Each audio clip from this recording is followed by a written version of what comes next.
ಹೊತ್ತಲ್ಲೇ ರಾಜ್ಯಸಭೆಯಲ್ಲಿ ಪ್ರಧಾನಿ ಮೋದಿ ಭಾಷಣ ಮಾಡೋರಿದ್ದಾರೆ. ರಾಜ್ಯಸಭೆಯಲ್ಲಿ ರಾಷ್ಟ್ರಪತಿ ಭಾಷಣದಕ್ಕೆ ವಂದನಾ ನಿರ್ಣಯ ಮಂಡಿಸಲಿದ್ದಾರೆ. ವಂದನಾ ನಿರ್ಣಯ ಸಲ್ಲಿಸಿ ಭಾಷಣ ಮಾಡ್ತಾರೆ ಪ್ರಧಾನಿ ಮೋದಿ. ನಿನ್ನೆ ಇದೇ ಸಮಯಕ್ಕೆ ಮೋದಿ ಭಾಷಣ ಲೋಕಸಭೆಯಲ್ಲಿ ಮಾಡೋದಿತ್ತು. ಅದೇ ಸಂದರ್ಭದಲ್ಲಿ ಮೋದಿಯ ಕುರ್ಚಿಯ ಸುತ್ತ ವಿಪಕ್ಷದ ಸಂಸದರು ಸುತ್ತುವರಿದರು. ಘೋಷಣೆಗಳನ್ನ ಕೂಗಿ ಪ್ರತಿಭಟನೆಗಳನ್ನ ಮಾಡಿದ್ರು. ಕಲಾಪ ಇವತ್ತಿಗೆ ಮುಂದೂಡಿಕೆಯಾಯಿತು.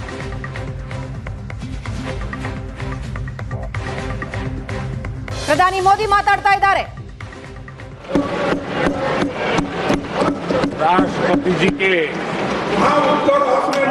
अभिभाषण पर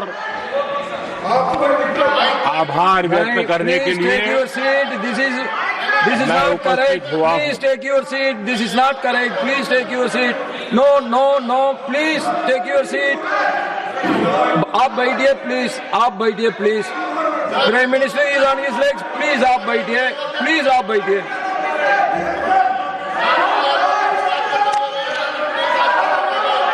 आदरणीय सभापति जी, इस धन्यवाद प्रस्ताव पर समर्थन के लिए इस सदन में अपनी भावनाओं को व्यक्त करना मैं अपना सौभाग्य मानता हूं। आदरणीय सभापति जी, विकसित भारत की यात्रा में बीते वर्ष देश के तेज प्रगति से विकास के वर्ष रहे हैं। Nothing will go on record except Prime Minister's जीवन speech. के हर क्षेत्र में समाज के हर वर्ग को उनके जीवन में परिवर्तन का एक कालखंड रहा है। एक सही दिशा में तेज गति से देश आगे बढ़ रहा है। आदरणीय राष्ट्रपति जी ने बहुत ही बढ़िया तरीके से पूरी संवेदनशीलता के साथ उन्होंने This is not correct. इस विषय को Sit your seat. हम please. सबके सामने प्रस्तुत किया है। आदरणीय सभापति जी, मेरी एक प्रार्थना है, आदरणीय खड़गे जी की उम्र देखते हुए वो बैठ करके भी नारे बोल सकते हैं तो अच्छा होगा, ताकि उनको कष्ट न हो। पीछे नौजवान बहुत लोग हैं, तो खड़गे जी को No, no, no. आप बैठते बैठते भी When you are speaking, they are listening. You are नारे listening. बोलने की अनुमति दे दीजिए।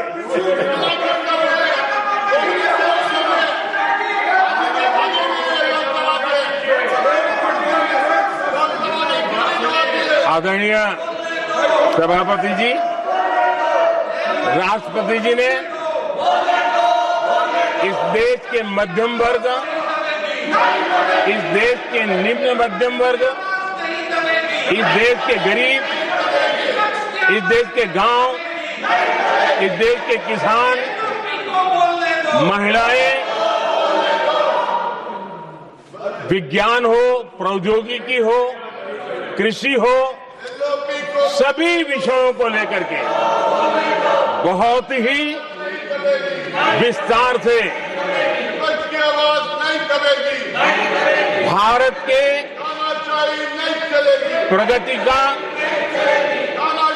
एक स्वर संसद में गूंजा है।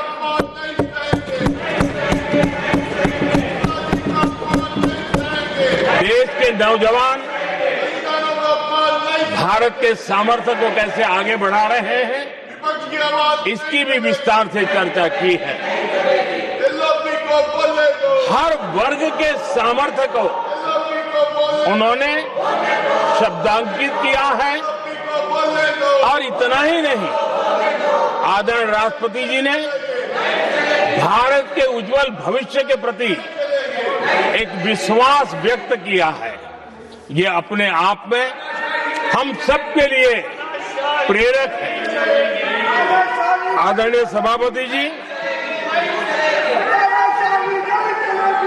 21वीं सदी का प्रथम क्वार्टर पूरा हो चुका है, लेकिन ये दूसरा क्वार्टर जैसे पिछली शताब्दी में भारत की आजादी के जंग में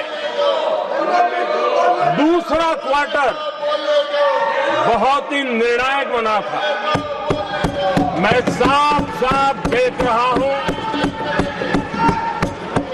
कि विकसित भारत के निर्माण की दिशा में ये दूसरा क्वार्टर भी उतना ही सामर्थ्यवान होने वाला है, उतना ही तेज गति से आगे बढ़ने वाला है। और इसलिए आदरणीय सभापति जी, राष्ट्र का हर व्यक्ति ये महसूस कर रहा है कि एक अहम पड़ाव पर हम पहुंच चुके हैं।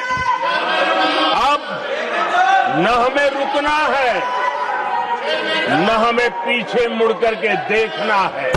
I will not go ahead what you are doing. आगे ही आगे देखना Please, है, my dear. I am not going to let गति you से चलना now. है। You please, my dear. और लक्ष्य को प्राप्त करके ही हमें सांस लेनी है। उस दिशा में हम आगे बढ़ रहे हैं। Nothing should go on without except to the Prime Minister's speech.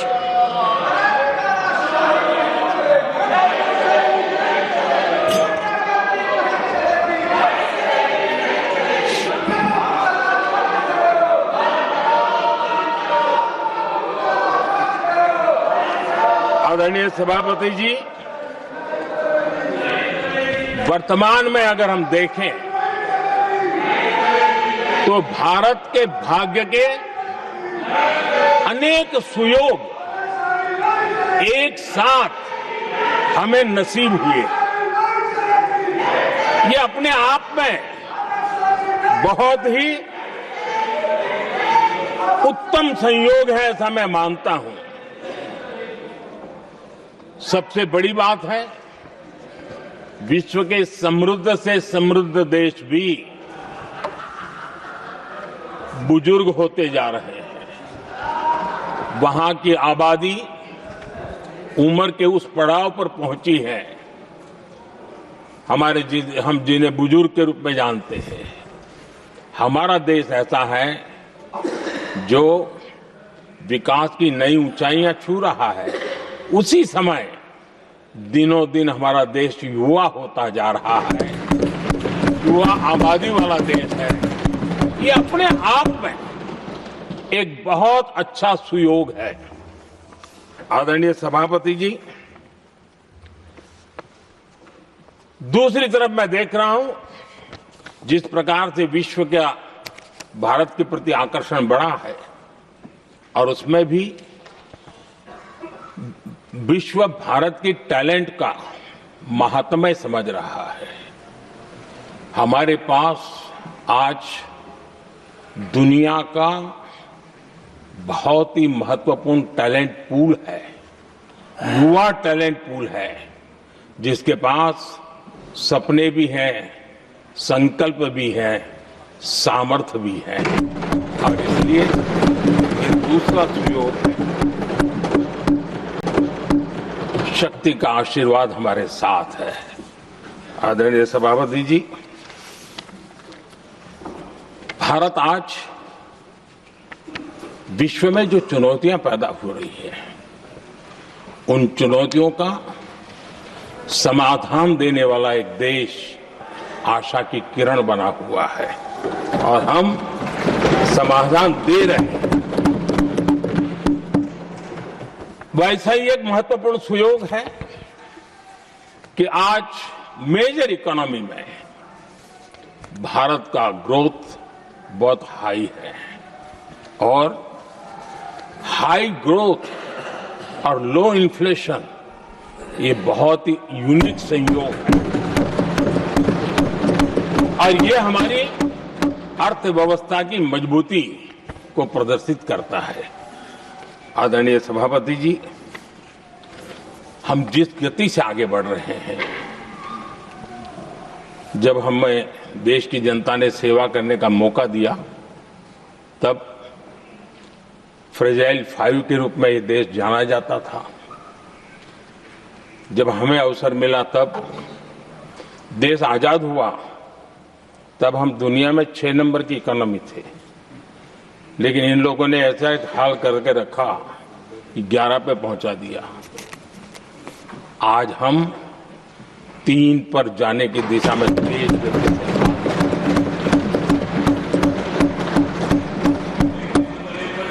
आदरणीय सभापति जी, आज कोई भी सेक्टर देश लीजिए, चाहे साइंस हो, चाहे स्पेस हो, चाहे स्पोर्ट्स हो, हर क्षेत्र में आज भारत एक कॉन्फिडेंस के साथ, आत्मविश्वास से भरा हुआ भारत है।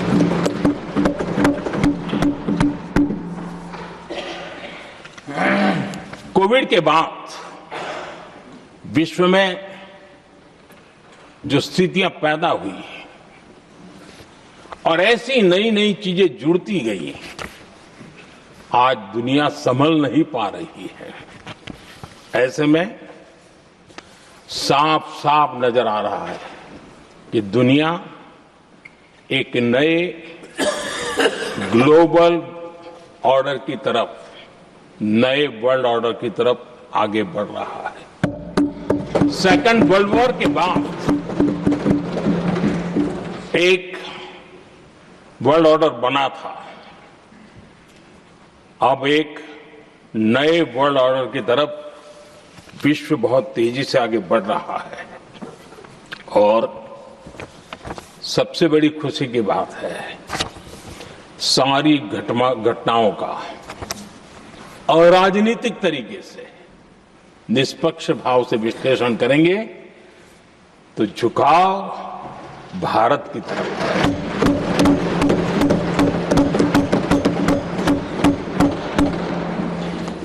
विश्व मित्र के रूप में, विश्व बंधु के रूप में आज भारत अनेक देशों का विश्वस्त पार्टनर बना है और हम कंधे से कंधा मिला करके विश्व कल्याण की दिशा में भी अपनी उचित भूमिका निभा रहे हैं, अपने सामर्थ्य से सहाय भी कर रहे हैं। आदरणीय सभापति जी,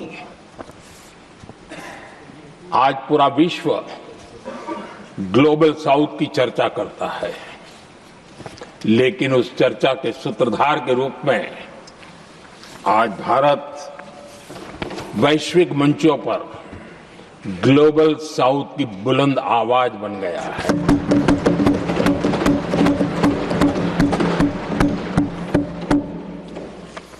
अनेक देशों के साथ आज Bharat future ready trade deals कर रहा है।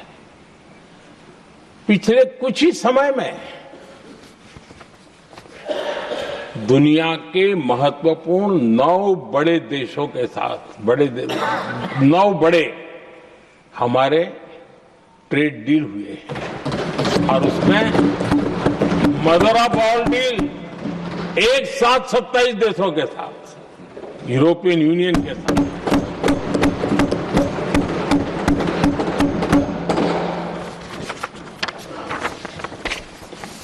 जो लोग थक गए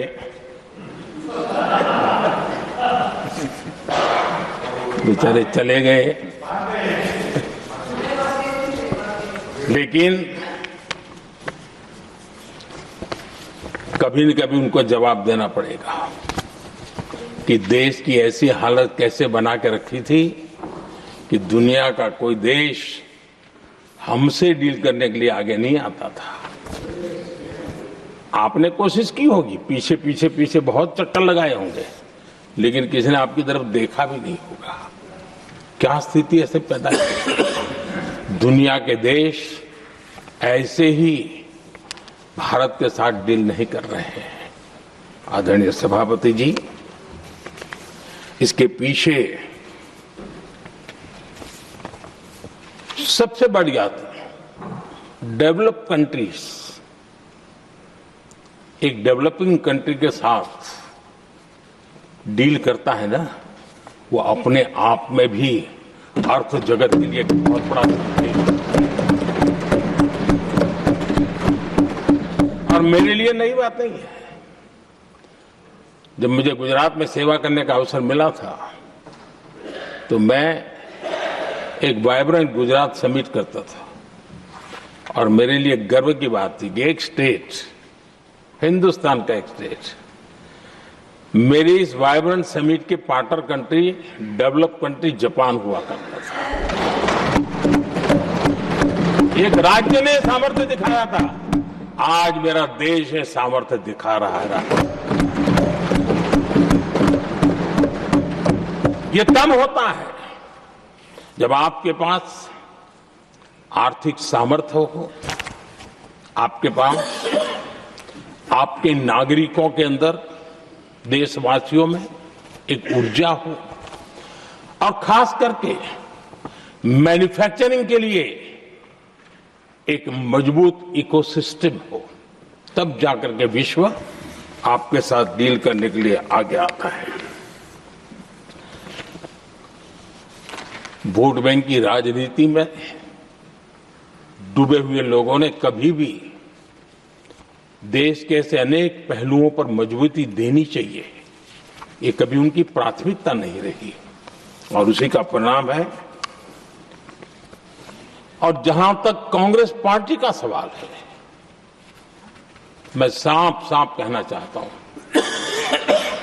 और मेरे शब्दों पे भरोसा नहीं तो मैं देश को, लोगों कहूं कुछ मत करो, सिर्फ लाल किले से कांग्रेस के प्रधानमंत्रियों के जो भाषण है, सिर्फ उन भाषणों का एनालिसिस कर लो, आपको साफ साफ लगेगा कि न उनके पास कोई सोच थी, न उनके पास कोई विजन था, और न ही कोई इच्छा शक्ति थी।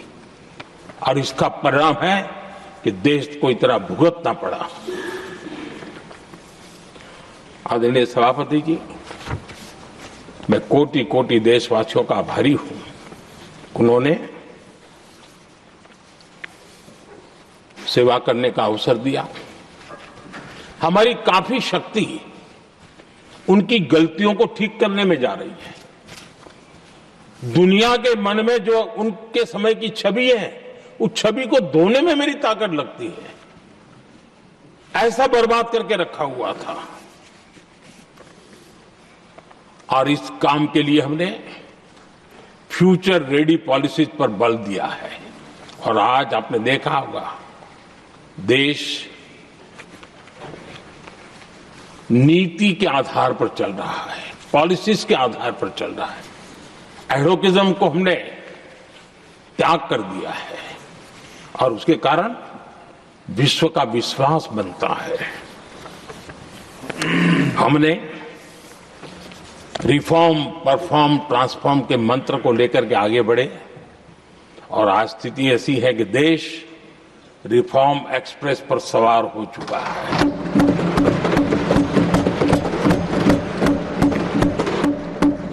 हमने स्ट्रक्चरल रिफॉर्म्स किए हैं, प्रोसेस से जुड़े रिफॉर्म्स किए हैं, पॉलिसीज में रिफॉर्म किए हैं।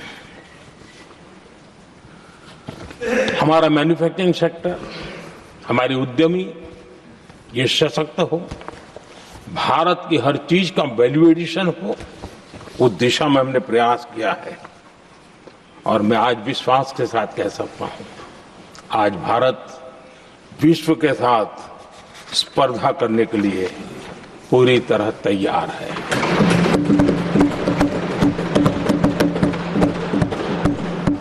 जब मैं विश्व के सीईओ फोरम की समिट देखता हूं, आज दुनिया हमारे उद्यमियों को समानता के रूप में देखती है। और जब पिछले दिनों सभी दलों के डेलीगेशन विश्व में गए थे, ये भाव उन्होंने भी अनुभव किया और आकर के मुझे सभी दल के माननीय सांसदों ने अपने अनुभव बता रहे थे, बड़ा गर्व से कह रहे थे कि हाँ, बराबरी से बात हो रही है। यह हमारे लिए अपने आप में बात है। आदरणीय सभापति जी, एमएसएमई का बहुत बड़ा नेटवर्क जितना सामर्थ्यवान होता है, वो लंबे अरसे तक इकोनॉमी को एक ताकत देता है। हमने उस दिशा में बल दिया और हमने कई रिफॉर्म्स किए हैं। आज हमारे एमएसएमई नेटवर्क पर दुनिया का भरोसा बढ़ रहा है। बड़े बड़े हो सकता है हम हवाई जहाज नहीं बना देंगे, लेकिन कई हवाई जहाज हैं जिसमें कई पुर्जे मेरे देश के छोटे छोटे एमएसएमई बना रहे हैं। आदरणीय सभापति जी, देश में हुए इन प्रयासों का नतीजा सबके सामने है। बड़े बड़े देश भारत के साथ व्यापारिक संबंध बनाने के लिए बहुत ही आतुर है। यूरोपीय संघ का ट्रेड डील हो, अमेरिका के साथ अभी अभी हुआ जो ट्रेड डील हो, और कल हमारे पीयूष जी ने सदन में विस्तृत जानकारी भी दी है। और पूरा विश्व खुल करके इस ट्रेड डील का तारीफ कर रहा है। और उसमें जब यूरोपियन यूनियन के साथ ट्रेड डील हुआ तो विश्व को एक भरोसा हुआ कि अब वैश्विक स्तर पर स्थिरता की संभावना बढ़ेगी। अमेरिका के साथ ट्रेड डील होने के बाद विश्व को और भरोसा हो गया कि जो स्थिरता के एहसास हो रहा था, अब गति का भी एहसास होने लगा है। अब विश्व के लिए शुभ संकेत। आदरणीय सभापति जी, इसका सबसे बड़ा लाभ हमारे देश के नौजवानों को होगा। और जब मैं नौजवान कहता हूं तो उसमें मध्यम वर्ग का भी नौजवान होता है, शहर का नौजवान भी होता है, गांव का नौजवान भी होता है, बेटा भी होती है, बेटी भी होती है। और इसलिए उसे टुकड़ों में न देखा जाए। मेरे देश के युवा के सामर्थ्य का हमें गौरव करना चाहिए।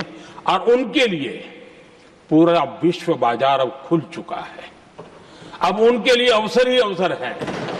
और मैं उनको कहता हूं, आइए दोस्तों, मैं आपके साथ कंधे से कंधा मिला करके खड़ा हूं। हिम्मत कीजिए, बढ़िए।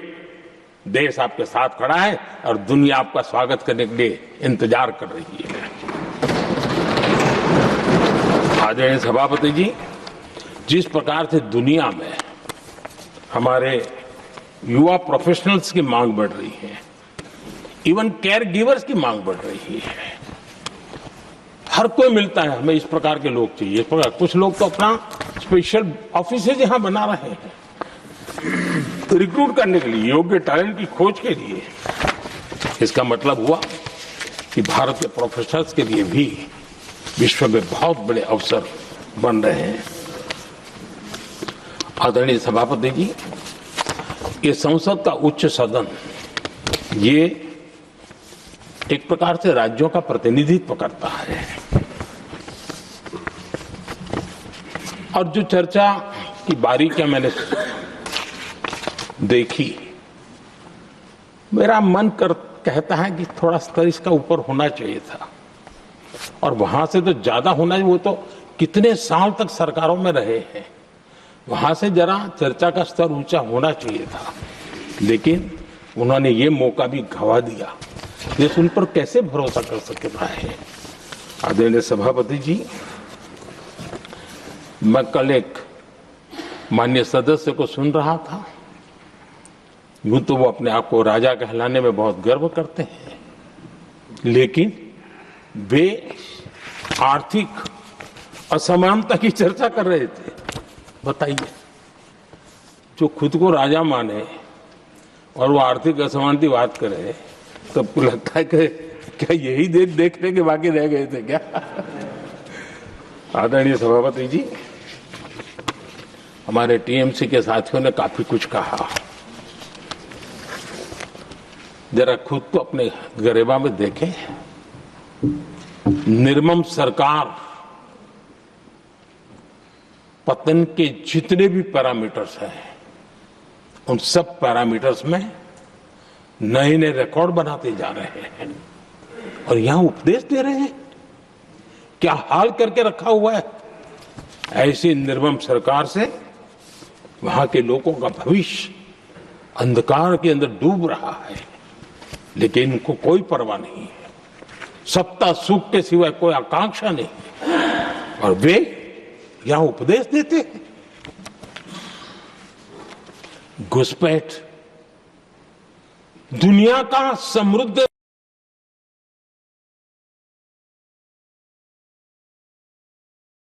को बाहर निकाल रहा है। हमारे देश में घुसपैठियों को बचाने के लिए अदालतों को तब तक प्रेशर पैदा किया जा रहा है।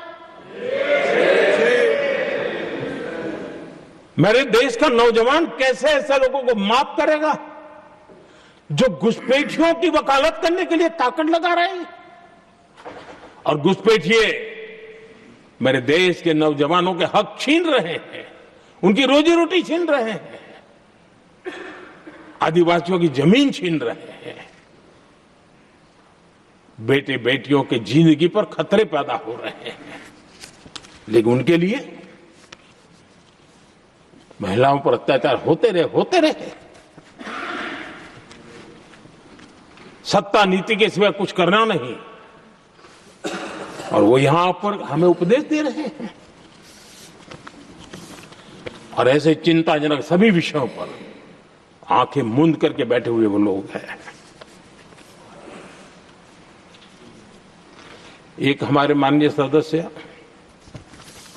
काफी कुछ बोल रहे थे, बैंक के दरवाजे तक नहीं देख पाई थी। कांग्रेस के नेताओं के फोन पर अरबों रुपये लोगों को दे दिए गए, और जो ले जाते थे वो अपनी पर्सनल प्रॉपर्टी मान करके पैसे हजम कर जाते थे। यही खेल चलता रहा। कांग्रेस और यूपीए के राज में, और आज जो इंडिया अलायंस बन करके बैठे हैं, उनके राज में बैंकिंग व्यवस्था तबाही के कगार पर खड़ी थी। मैं नया प्रधानमंत्री के पद का दायित्व मुझे मिला, मैं एक देश के मुखिया से मैं मिला, ऐसे ही बात कर रहा था। मैंने कहा बैंकिंग की दृष्टि से हम कुछ आगे बढ़ना चाहिए। उन्होंने कहा पहले एक बार साहब जरा अभी आप नए हो, आपके बैंकों की व्यवस्था का अध्ययन कर लीजिए। हम कैसे हिम्मत करें। एक देश के नेता ने कोई एक जानकारियां थी, उसने मुझे बताया, यहां इनको कोई परवाह ही नहीं।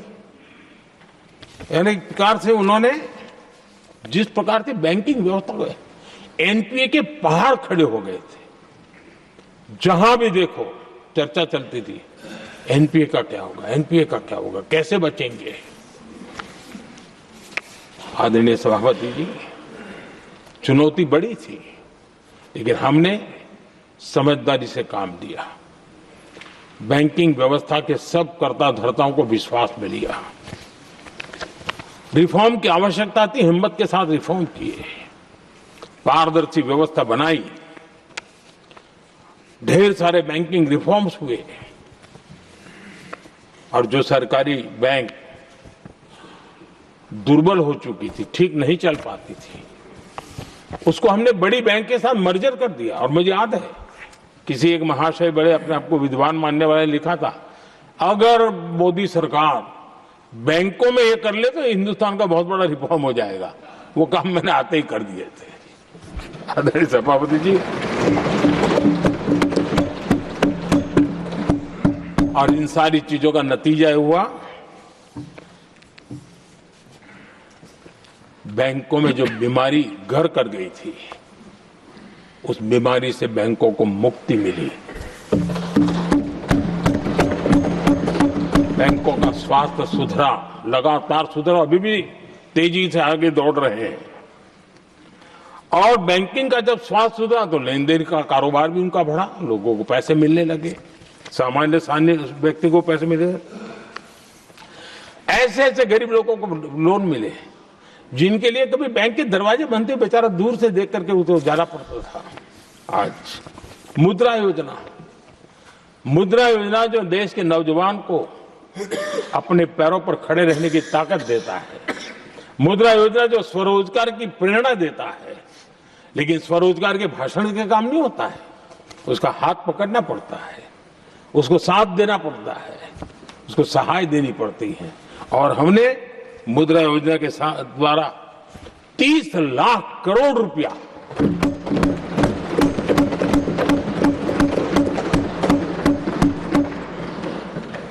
$30 लाख करोड़ रुपए से ज्यादा लोन मुद्रा योजना के माध्यम से और बिना गारंटी देश के नौजवानों के हाथ में दिया और उन्होंने अपने कारोबार को आगे बढ़ाया। और गर्व की बात है, उसमें बहुत बड़ी मात्रा में माताएं बहनें भी हकदार बनी, इसकी लाभार्थी बनी। सेल्फ हेल्प ग्रुप, इन दिनों ग्रामीण महिलाएं बड़े सपने देखती हैं, खुद अपने पैरों पर खड़ा होना चाहती थी। विमेन सेल्फ हेल्प ग्रुप का हमने विस्तार तो किया ही किया, लेकिन 10 करोड़ बहनों को हमने सीधी आर्थिक मदद की व्यवस्था की। हमारे एमएसएमई सेक्टर को हमने भरपूर लोन दी। और मैं आज बड़े संतोष के साथ, बड़ी जिम्मेवारी के साथ इस पवित्र सदन में कहना चाहता हूं, हमने एनपीए जिसके पहाड़ हुआ करते थे 2014 के पहले, आज उसको हमने नीचे निम्न स्तर पर लाकर के खड़ा कर दिया है। आज एनपीए 1% से भी नीचे है। ये अपने आप में बैंकों के स्वास्थ्य के लिए बहुत उत्तम काम हमने किया है। इतना ही नहीं, हमारे बैंकों का प्रॉफिट आज रिकॉर्ड पर है, हाई रिकॉर्ड है उसके। ये अपने आप में देश की अर्थव्यवस्था को ताकत देने के लिए, बैंकिंग व्यवस्था मजबूत होती है तो बाकी अर्थव्यवस्था को भी मजबूती मिलती है। उस काम को कहेगा आदरणीय सभापति जी। मैं एक और उदाहरण देना चाहता हूं। हमारे पीएसयूज, आमतौर पर पीएसयूज के संबंध में मान्यता बन चुकी थी, वो बनते ही हैं बीमार होने के लिए, वो बनते ही हैं बर्बाद होने के लिए, वो बनते ही हैं बंद होने के लिए। हमने इस पूरी मानसिकता को हकीकतों के आधार पर बदलने में सफलता प्राप्त की है। और ये लोग पीएसयूज को लेकर के कितनी गलत बातें फैलाते थे। अर्बन नक्सल की तरह ऐसे पीएसयूज के दरवाजे के बाहर मजदूरों की मीटिंग करके भड़काने का पाप करते थे, गुमराह करने का काम करते थे। इन्होंने LIC, state bank of India और भी एचएएल, ऐसे हर एक को बड़ा भला बुरा और इतना भद्दे तरीके से, जब उनकी सरकार थी तब तो ये इन चीजों को संभाल नहीं पाते थे, उसको कुछ कर भी नहीं पाते थे। आदरणीय सभापति जी, हमने इसमें भी हिम्मत दिखाई। हमने पीएसयूज के संबंध में भी रिफॉर्म्स किए, रिफॉर्म्स की लगातार परंपरा चलाई। आज एलआईसी बेस्ट तरीके से उसने पूरे कार्यकाल में अपना एलआईसी का जन्म हुआ तब तक उत्तम से उत्तम परफॉर्मेंस का कालखंड उसका गुजर रहा है। जिन पीएसयूज को कांग्रेस के नेता ताले लगवाने की कगार पर पहुंच चुका था, और उसी पर अपनी राजनीतिक रोटी सेकने का प्रयास भी किया गया था। आज हमारे पीएसयूज रिकॉर्ड प्रॉफिट पर हैं।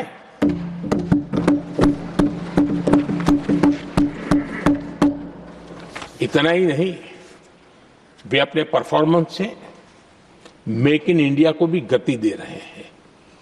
मेक इन इंडिया का जो सपना है उसका पूरा करने में वे भी एक बहुत बड़े कैटलिक एजेंट के रूप में आज भूमिका अदा कर रहे हैं।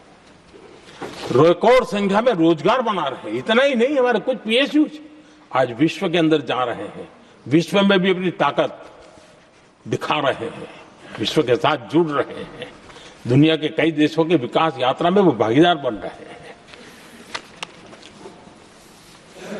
आज हमारे पीएसयूज को बहुत बड़े बड़े ऑर्डर देश से भी और देश के बाहर से भी मिलने लगे हैं। ये अपने आप में मैं जो कहता हूं ना, एक बहुत महत्वपूर्ण पड़ाव पर ये देश 25 साल है, उसका संकेत यहां नजर आता है। आदरणीय सभापति जी, कांग्रेस ने विश्वासघात करने के विषय में भी हमारे देश के अन्नदाता को भी नहीं छोड़ा। इस देश में 10 करोड़ किसान ऐसे हैं जिनके पास 2 हेक्टेयर से भी कम जमीन है, छोटे किसान हैं। उनकी तरफ कभी परवाह नहीं की गई, उनकी तरफ कभी देखा नहीं गया, देखा नहीं गया। नहीं उनके दिमाग में ये छोटे किसानों का कोई महात्मा था। उनको लगता है कुछ बड़े लोगों को संभाल लिया तो गाड़ी चल जाएगी, और यही राजनीति करते रहे। आदरणीय सभापति जी, हमारे दिल में छोटे किसान के प्रति एक दर्द था। हम जमीनी हकीकतों से परिचित थे और उसी के कारण हम पीएम किसान सम्मान निधि योजना लेकर के और आप इतने कम समय में हमारे इन छोटे किसानों के खाते में 4 लाख करोड़ रुपया हमने दिया है। 4 लाख करोड़ रुपया आंकड़ा छोटा नहीं होता है आदरणीय सभापति जी। और उसने हमारे छोटे किसानों को एक नई ताकत दी है, नए सपने देखने का सामर्थ्य दिया है। और मुझे पक्का विश्वास है कि हमारा किसान उस दिशा में जरूर भारत की आशा अपेक्षा के अनुरूप परिणाम देगा।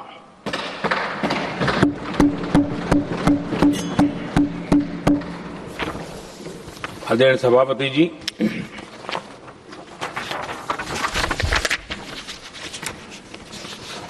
यहां कुछ साथियों ने इम्प्लीमेंटेशन के संबंध में शिकायतों का भाषण काफी किए। शायद वो तय करके आए थे कि ऐसा ऐसा बोलना है, तो इसमें तो उनका ऐलान दिखता था, बाकी में तो नहीं दिखता है। आदरणीय सभापति, जब ये इम्प्लीमेंटेशन को लेकर के इतनी बड़ी बड़ी बातें करते हैं, मैं एक जरा किस्सा सुनाता हूं। मैं किसी का भला बुरा कहने के लिए नहीं कर रहा हूं, मैं सिर्फ हकीकत है रख रहा हूं। परेशानी जिनको होगी उनको होगी, लेकिन तथ्य तो तथ्य ही होते हैं। हमारे देश के एक नेता हिमाचल प्रदेश के दौरे पर गए थे और वहां से आने के बाद उन्होंने खुद ने ये घटना कहीं सुनाई, रिकॉर्ड पर उपलब्ध है। उसमें उन्होंने कहा,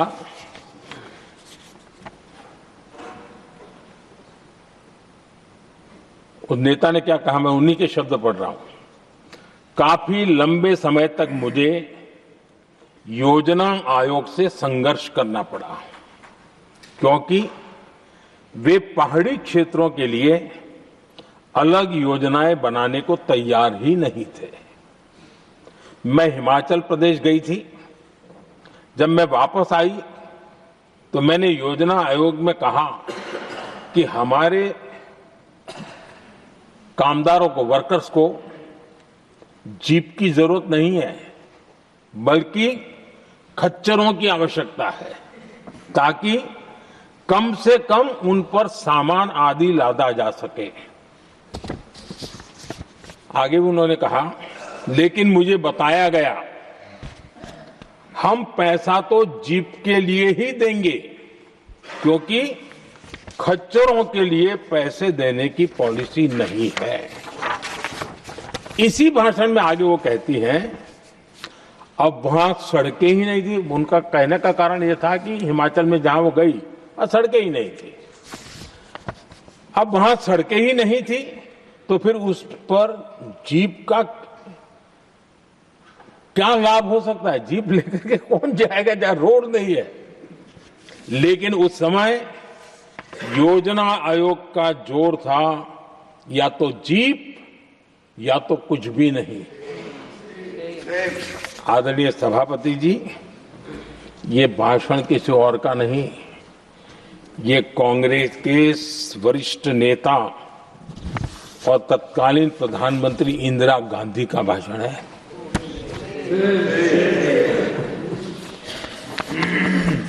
कांग्रेस के लंबे शासनकाल में यही कार्यशैली रही, और जिसको इंदिरा जी खुद जानती भी थी कि ये पाप चल रहा है, लेकिन इस कार्य संस्कृति को सुधारने के लिए उन्होंने कोई कदम नहीं उठाया। और इंदिरा गांधी जिस प्लानिंग कमीशन की धज्जियां उड़ा रही थी, उसके जन्मदाता उनके स्वयं के पिताजी थे। और प्लानिंग कमीशन को बना और इंदिरा जी ने जब कहा, उसके बीच में 2 दशक बज चुके थे, लेकिन हाल यही था। और 2014 तक सब दुखी थे, सब परेशान थे, सब गलती देख रहे थे, लेकिन सुधार करने की तैयारी नहीं। 2014 के बाद जब आपने हमें मौका और कांग्रेस ने जिस प्रकार से प्लानिंग कमीशन अटकाना लटकाना भटकाना वाली कार्यशैली बना दी थी, 2014 में जब हमें मौका मिला तो हमने आकर के काम किया, प्लानिंग कमीशन को खत्म कर दिया और नीति आयोग को। आज नीति आयोग बहुत तेज गति से काम कर रहा है। अब देखिए एस्पिरेशनल डिस्ट्रिक्ट, वो भी एक बड़ा प्रेरक उदाहरण है। और मैं तो वहां देख रहा हूं कि डेवलपिंग कंट्रीज के लिए, विकास के लिए एक मॉडल के रूप में वैश्विक संस्थाएं इसको अनुमोदन दे रही है। ये एस्पिरेशनल डिस्ट्रिक्ट की ये सफलता बनी है। देश के कई जिले ऐसे थे जिसको पिछड़े मान करके छोड़ दिया गया था, और वहां करोड़ों लोगों की जो मौलिक जरूरतें थी उसको भी नकार दिया गया था। उनको तो ऐसे ही जीने के लिए मजबूर कर दिया गया था, और जो पिछड़े इलाके थे वो और पिछड़े होते गए और बर्बादी आती गई। और हालत तो सरकार में ऐसी थी कि जब किसी को पनिशमेंट ट्रांसफर करनी होती थी, पनिशमेंट पोस्टिंग देना होता, तो ऐसे ही जिलों में भेजा जाता था ताकि और खराब करे वो। ये हाल बन गया था, ये वर्क कल्चर बन गया था। हमने इस स्थिति को बदला। सबसे पहला आग्रह किया, यंग होनहार अफसरों को लगाया जाएगा और पूरा 3 साल का मौका उसको दिया जाए काम करने का। एक के बाद हम निर्णय किए, और आज देखिए किसी समय छत्तीसगढ़ का हमारा बस्तर एस्पिरेशनल डिस्ट्रिक्ट में था, आज वो बस्तर पूरे देश में, और लगातार उस काम करते करते और संबंधित राज्यों को भी बिठाया, उनकी कठिनाइयों को भी समझा, उसके इम्प्लीमेंटेशन में कौन मिनिस्ट्री का परेशानी हो रही है, किस स्टेट की परेशानी हो रही है, किस कानून की परेशानी हो रही है, हर एक की बारीकी से देखा।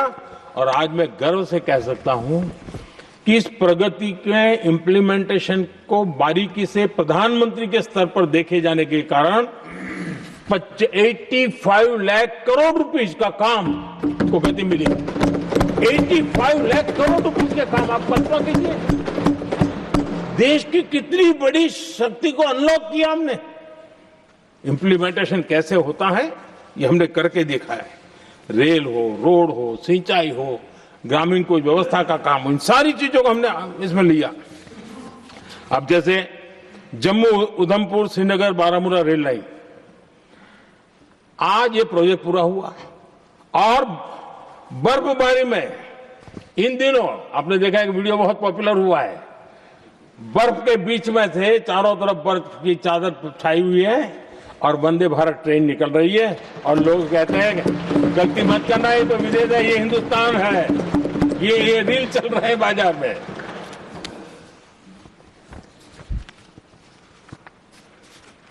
लेकिन 3 दशक तक यही प्रोजेक्ट लटका हुआ था। 3 दशक, 30 साल आप कल्पना कर सकते, 2 पीढ़ी आगे बढ़ जाए, ये यहीं के अटके पड़े थे। हमारी सरकार ने इसको पूरा किया।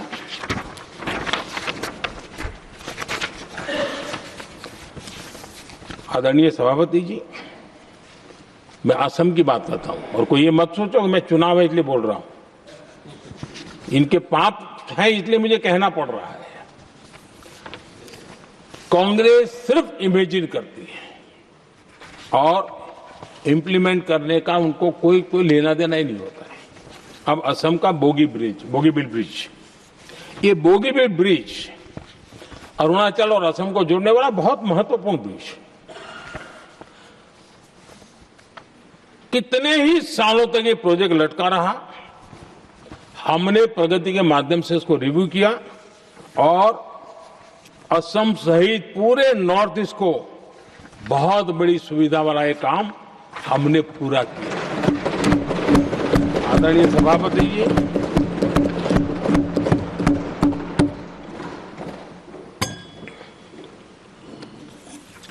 इंप्लीमेंटेशन की बातें जब करते हैं तो एक बार हमारे पास तो तथ्यों के साथ चीजें हैं कि हमने चीजों को समय पर पूरा करने की दिशा में आगे बढ़े। और इन दिनों तो जो काम कर रहे हैं समय से पहले हो रहा है। हमने पूरी दुनिया को कहा था कि हम 2030 तक यहां पहुंचेंगे सोलार में, हमने वो काम 2025 में कर दिया।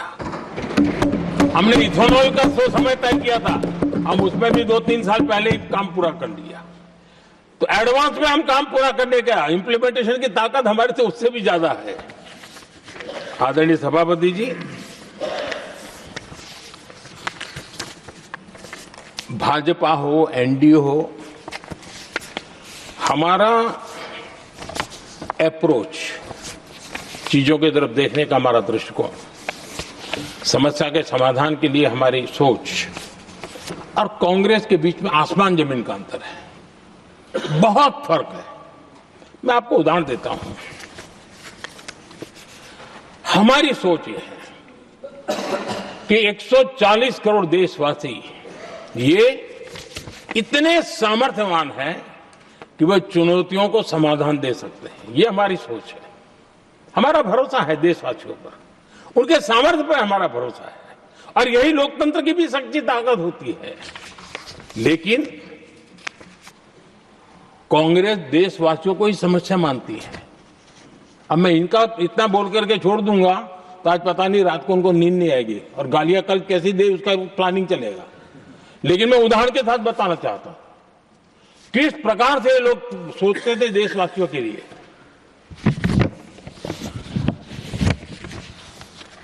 देश के लोगों के बारे में नेहरू जी और इंदिरा जी की सोच क्या थी, मैं उसके विषय में बताना चाहता हूं।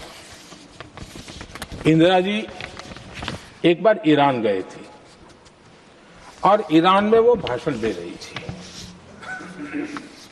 और उस भाषण में उन्होंने